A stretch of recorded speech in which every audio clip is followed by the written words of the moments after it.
Saudara, dalam buku Jalan Sutra Dialog Peradaban merupakan esai neo-Confucianism dalam budaya Tionghoa, China, ya, ditulis oleh Profesor Tu Weiming dari Harvard University, dan saya ikut memberi kata pengantar. Ya. Buku ini diterbitkan oleh Mizan. Ya. Ada yang menarik, yaitu ketika Konfusius ditanya, "Guru, bagaimana sih bisa hidup tanpa membuat kesalahan itu?" Jawabnya Konfusius itu singkat aja. Jangan hidup. Loh, bagaimana ditanya? Serius kok jawabannya cuman begitu aja. Saya hidup ini memang belajar dari kesalahan. Nah, disinilah bertemunya Konfusius dengan Lao Tzu itu. Lao Tzu mengatakan dengan gaya bahasa yang berbeda tapi maknanya sama, yaitu perjalanan ribuan li dimulai dengan langkah pertama. Atau kalau redaksinya diubah, setiap hari satu langkah, meskipun perjalanan masih ribuan li. Dan kita nggak tahu bakal masuk surga, neraka, atau nirwana. Atau bahkan seperti kecoa, nyamuk, lalat, dikeprak mati. Ya toh, ini semua nggak jelas, nggak tahu hidup kita kemana. Yang penting ya yuk langkah. Dan kalau salah ya diperbaiki. Nah, karena itulah kalimat pesan berikutnya dari Lao Tzu, ya, setiap hari berbuat baik tuh. Biarin orang mengatakan jelek atau apa, udah jangan pusing. Setiap hari berbuat baik aja. Cara mengatasinya itu semua, ya. Jadi kalau you nggak berani memecahkan dari nol, jadi cuma di pikiran aja menjadi satu, lalu dari satu bisa dirubah, diperbaiki menjadi 2, menjadi 3, menjadi 4, dan seterusnya, mana ada perbaikan. Nah, ini yang dipakai oleh manajemen Jepang dengan cerdik, dikatakan ini kaizen itu. Hari ini lebih baik dari kemarin, besok lebih baik dari hari ini. Ya.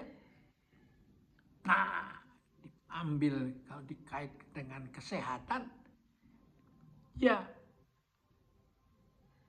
kalau bisa bukan hanya hari, tapi detik ini lebih baik dari 1 detik lalu, 1 detik kemudian lebih baik dari hari detik ini.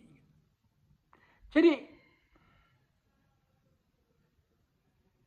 antara kesehatan dan ilmu pengetahuan itu ada kaitannya. Ya kan? Ilmu yang bisa membuat kita sehat, juga ilmu itu yang sama membuat kita itu bisa mengatur perusahaan juga dengan baik. Industri kita, jadi produk kita menjadi lebih baik. Gitu.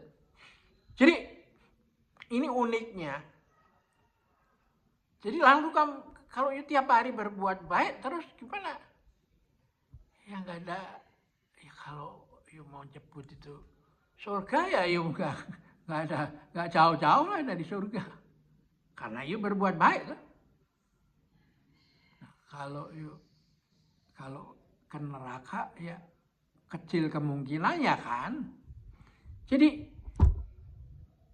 kita membuat satu cara berpikir sehingga kita ini nggak gampang digoda oleh setan itu. Ya. Pokoknya berbuat baik aja, udah. That's all itu. Ya. Pasti surga ada di kita. Nah, yang lebih tinggi lagi adalah nirwana itu. Nirwana itu beda dengan surga. Nirwana itu Anda sudah tidak dipengaruhi lagi oleh susah dan senang, kaya atau Anda tidak terikat lagi, tidak attached. Nah ini yang oleh kisah Sufi kepala ikan itu diceritakan yang begitu. Ada seorang murid belajar dari seorang Sufi dan dikasih kerjaan nangkap ikan. Tapi kalau ikannya sudah ketangkap, dipotong, tubuhnya dikasih buat sedekah pada orang lain. Nah dia hanya boleh makan kepalanya aja. Nah satu hari dia ingin pergi ke suatu tempat di mana kakek gurunya tinggal di situ. Lalu sang guru mengatakan, cobalah yuk konfirmasikan ajaran saya ini pada kakek guru supaya dia buat memperluas wawasan kamu tahu. Nah dia sampai ke sana, dia bingung kok kakek gurunya itu hidupnya kelihatannya lumayan mewah gitu. Makanan berlimpah itu lezat-lezat semua. Jadi bagaimana ini kok bertentangan itu ya. Nah lalu dia tanya kakek guru, gimana kok hidup kakek guru kok nggak bertentangan dengan ajaran guru saya.